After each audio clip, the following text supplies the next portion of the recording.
नमस्कार श्रोताओं, क्षेत्रीय समाचार एकांश के इस कार्यक्रम में आपके साथ मैं पंकज सनवाल खुलबे। लौह पुरुष सरदार वल्लभ भाई पटेल को उनकी 147वीं जयंती पर राष्ट्र ने कल श्रद्धांजलि अर्पित की।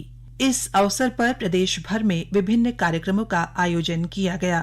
श्रोताओं, केंद्रीय जल शक्ति मंत्री गजेंद्र सिंह शेखावत ने कल सरदार वल्लभ भाई पटेल की जयंती के अवसर पर हरिद्वार में आयोजित गंगा रन कार्यक्रम में प्रतिभाग किया। इस अवसर पर उन्होंने कहा, आधुनिक भारत के निर्माता, आधुनिक भारत के नक्शे के शिल्पकार सरदार वल्लभ भाई पटेल की एक जन्म जयंती मना रहा है। और इस बदलते हुए परिदृश्य में जब भारत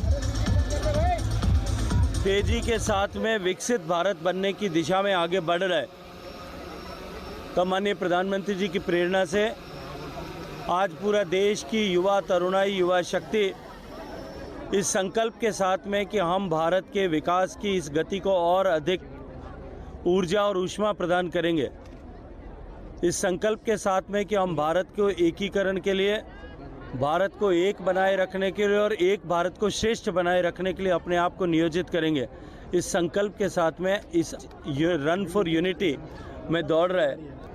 नमामि गंगे, जो गंगा के अविरल बनाए रखने और गंगा को निर्मल बनाए रखने के लिए माननीय प्रधानमंत्री जी की प्रेरणा से यशस्वी तरीके से काम कर रही है, उनके तत्वावधान में ये रन फॉर यूनिटी का आयोजन इस पवित्र स्थल पर किया गया है। उधर केंद्रीय भारी उद्योग मंत्री डॉक्टर महेंद्र नाथ पांडे ने BHEL हरिद्वार में राष्ट्रीय एकता रैली को हरी झंडी दिखाकर रवाना किया। वहीं हल्द्वानी में केंद्रीय रक्षा राज्य मंत्री अजय भट्ट ने साइकिल रैली और मैराथन को हरी झंडी दिखाई। श्रोताओं, सरदार वल्लभ भाई पटेल की जयंती के अवसर पर कल मुख्यमंत्री पुष्कर सिंह धामी ने चंपावत जिले में आयोजित रन फॉर यूनिटी रैली को हरी झंडी दिखाई। इस मौके पर उन्होंने कहा कि सरकार ने 2025 तक उत्तराखंड को टीबी मुक्त और नशा मुक्त बनाने का लक्ष्य रखा है। इसके साथ ही उन्होंने लोगों को राष्ट्रीय एकता की भी शपथ दिलाई। मैं के अवसर पर आप सभी को बहुत शुभकामनाएं देते हुए, बहुत बधाई देते हुए सरदार वल्लभ भाई पटेल जी को विनम्र श्रद्धांजलि अर्पित करते हुए उनके जन्म दिवस पर कि हम संकल्प लेंगे कि जो उन्होंने एकीकरण का अभियान, भारत को एक करने का सूत्र जो उन्होंने प्रारंभ किया था, उसको हम आगे बढ़ाएंगे। माननीय प्रधानमंत्री मोदी जी का जो संकल्प है एक भारत श्रेष्ठ भारत, उस एक भारत श्रेष्ठ भारत की संकल्पना को साकार करने के लिए अपना योगदान देंगे। श्रोताओं, देहरादून में अपर मुख्य सचिव राधा रतूड़ी ने सचिवालय के अधिकारियों और कार्मिकों को राष्ट्रीय एकता दिवस की शपथ दिलाई। श्रोताओं, इस अवसर पर जिलों में भी राष्ट्रीय एकता दिवस पर विभिन्न कार्यक्रमों का आयोजन किया गया। और आइए श्रोताओं, अब सुनते हैं कार्यक्रम एक कदम और बुजुर्गों के लिए। आज का विषय है बुजुर्ग और बचत। श्रोताओं, हमारे मन में जब भी धन की बचत करने और उसे सुरक्षित रखने की बात आती है, तो सबसे पहला विचार बैंकों का आता है। बैंक हमें न केवल बचत के लिए प्रेरित करते हैं, बल्कि वे हमारी बचत की सुरक्षा के साथ उसमें बढ़ोतरी भी करते हैं। इसी बात को ध्यान में रखते हुए हमने आज स्टूडियो में आमंत्रित किया है सेंट्रल बैंक ऑफ इंडिया के महाप्रबंधक श्री JS साहनी को। इनसे हम बैंक की बचत और अन्य योजनाओं के बारे में चर्चा करेंगे। साहनी साहब, इस कार्यक्रम में आपका स्वागत है। बहुत बहुत धन्यवाद सर। साहनी साहब, सबसे पहले तो हम यही जानना चाहेंगे कि बैंकों में बचत के लिए सबसे सरल कौन सा खाता होता है जिसमें हम छोटी से छोटी रकम जमा कर सकते हैं या निकाल सकते हैं? जो सबसे बेसिक खाता होता है उसे हम बचत खाता या सेविंग्स डिपॉजिट के नाम से जानते हैं। और ये आज हम कह सकते हैं निश्चित रूप से कि प्रधानमंत्री जनधन योजना के क्रियान्वयन के बाद करीब 35 करोड़ नए खाते जोड़े गए और इन खातों के चलते आज हर वयस्क का बैंकों में एक खाता जरूर है। साहनी साहब, कि क्या ये संभव है कि कोई वरिष्ठ नागरिक एक बार बड़ी रकम बैंक में जमा कर दे और उसको हर महीने उसका ब्याज मिलता रहे या हर महीने पेंशन जैसा कुछ राशि मिलती रहे? जी, इस तरह की सुविधाएं बैंकों में हैं। हमारे बैंक में हम MIDR जैसे कि मंथली इंटरेस्ट डिपॉजिट रसीद या QIDR क्वार्टरली इंटरेस्ट डिपॉजिट रसीद के नाम से जानते हैं। इसमें मासिक आधार पर ब्याज का भुगतान किया जाता है और KYDR में तिमाही आधार पर ब्याज का भुगतान किया जाता है। तो जिन लोगों के पास एक बड़ी रकम है और वो अपना जरिया आमदनी का बनाना चाहते हैं तो वो इन दोनों स्कीम्स में से किसी को भी चुन सकते हैं, जिसमें कि उनको मासिक आधार पर ब्याज दिया जाए या तिमाही आधार पर, जैसे भी उनकी आवश्यकता हो उसके अनुसार उनको ब्याज दिया जाता है। इसके लिए कोई अवधि मुकर्रर की जाती है कि इतने दिनों तक रखना होगा, क्योंकि वो ये पता तो चले ना उनको कितनी आमदनी चाहिए हर महीने या कितनी आमदनी चाहिए हर 3 महीने में। तो जो रकम है उस पे जो भी ब्याज हम लोग जैसे KYDR में 3 महीने में और MIDR में 1 महीने में जो भी ब्याज की रकम बनेगी वो उनको हर महीने दी जाती है। उसके लिए वो अपनी अवधि तय कर सकते हैं शुरू में ही, जिस तरह वो में भी 1 साल से लेकर और 10 साल तक, जैसे मैंने कहा कि किसी भी अवधि के लिए वो डिपॉजिट बना सकते हैं और उनको प्रति माह या प्रति तिमाही इस तरह से ब्याज का भुगतान किया जाता है। ब्याज की दृष्टि से आपकी नजर में आजकल कौन सी योजना सबसे ज्यादा लाभदायक है?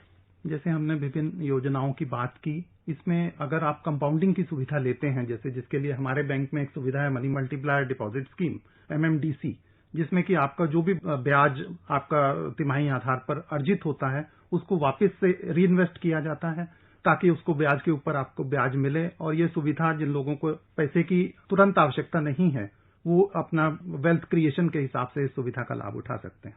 सानी साहब, हमने सुना है कि बैंक वरिष्ठ नागरिकों को ब्याज के मामले में कुछ सुविधा देते हैं, उनको कुछ तरजीह देते हैं। वो क्या क्या सुविधाएं हैं जो हमारे वरिष्ठ नागरिकों को मिलती हैं बैंकों से? जैसा सभी आप लोग जानते ही हैं कि बैंक में वरिष्ठ नागरिकों को 60 वर्ष की आयु के बाद जो नॉर्मल रेट होता है उससे आधा % अधिक ब्याज दिया जाता है। ये तो हुई ब्याज की बात, लेकिन उसके अलावा भी बहुत सी सुविधाएं हम लोग अपने शाखा प्रबंधक को भी निर्देश देते हैं कि वे वरिष्ठ नागरिकों को प्रॉम्प्ट सर्विस के तौर पे उनको अटेंड करें, उनको क्यू में ना खड़ा रहना पड़े। इस तरह की तमाम सुविधाएं, मे आई हेल्प यू काउंटर्स वरिष्ठ नागरिकों के लिए, अलग काउंटर बड़ी ब्रांचेस में, तो ये सब तमाम सुविधाएं हम लोग वरिष्ठ नागरिकों को प्रदान करते हैं।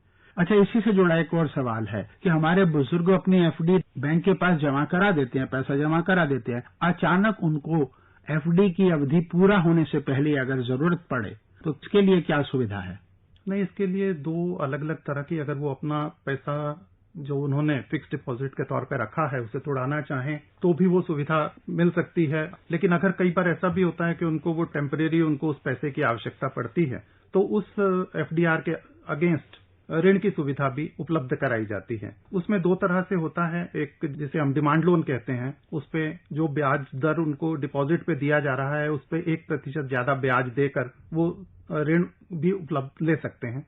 उसी तरह से ओवरड्राफ्ट सुविधा भी है, जिसमें अगर उनको बीच बीच में कुछ पैसा, चाहे उनकी पेंशन के तौर पर या किराए के तौर पर कुछ भी पैसा उनके पास आता है, वो उसको ओवरड्राफ्ट में जमा करा सकते हैं, जिससे कि उनका ब्याज का जो बर्डन है वो थोड़ा कम हो जाए। सानी साहब, एक बात बहुत सुनने में आती है और वो है सरकार की सीनियर सिटीजन स्कीम। इसके बारे में हमें विस्तार से बताइए।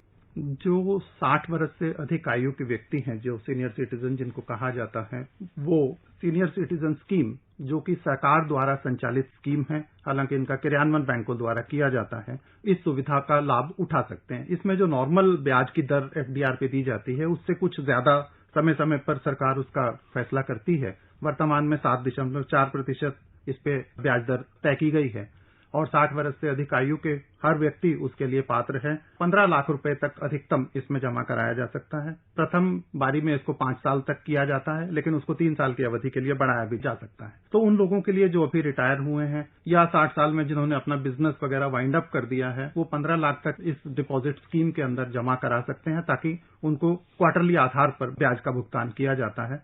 तो आमतौर पे जो भी लोग रिटायर होते हैं वो इस सुविधा का जरूर लाभ उठाते ही हैं और 15 लाख रुपए इस योजना के अंतर्गत जमा कराते हैं। सानी साहब, आपने हमारे श्रोताओं को बहुत महत्वपूर्ण जानकारी दी है, बचत से लेकर उनकी बचत की सुरक्षा तक और उनकी बचत को आगे बढ़ाने के बारे में आपने जो इतनी विस्तार से जानकारी दी है, इसके लिए आपका बहुत बहुत शुक्रिया। श्रोताओं, अभी आप सुन रहे थे कार्यक्रम एक कदम और बुजुर्गों के लिए।